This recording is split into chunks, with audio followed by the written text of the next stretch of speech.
నమస్తే అందరికీ. ఇప్పుడు 11వ సందేహం. కీళ్ళ నొప్పులు ఉన్న వారికి వాకింగ్ మంచిదా, ఆసనాలు మంచివా?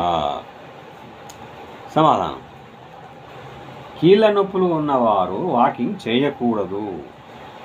వాకింగ్ చేస్తూ ఉంటే దెబ్బతిన్న కీళ్ళపై ఇంకా భారం పెరుగుతుంది.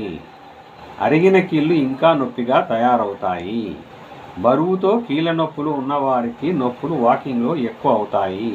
ఇలాంటి వారికి ఆసనాలు చాలా లాభాన్ని కలిగిస్తాయి. చాలామందికి ఆసనాలు అనగానే పద్మాసనం, వజ్రాసనం ఇలాంటివి గుర్తుకు వస్తాయి.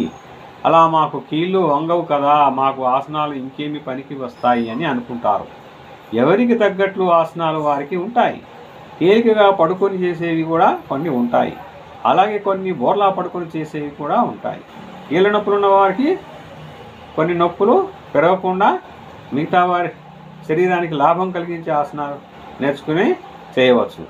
ఆసనాలు వీరికి అన్ని విధాలా మంచివే. సో ఆసనాలు better than walking. Thank you.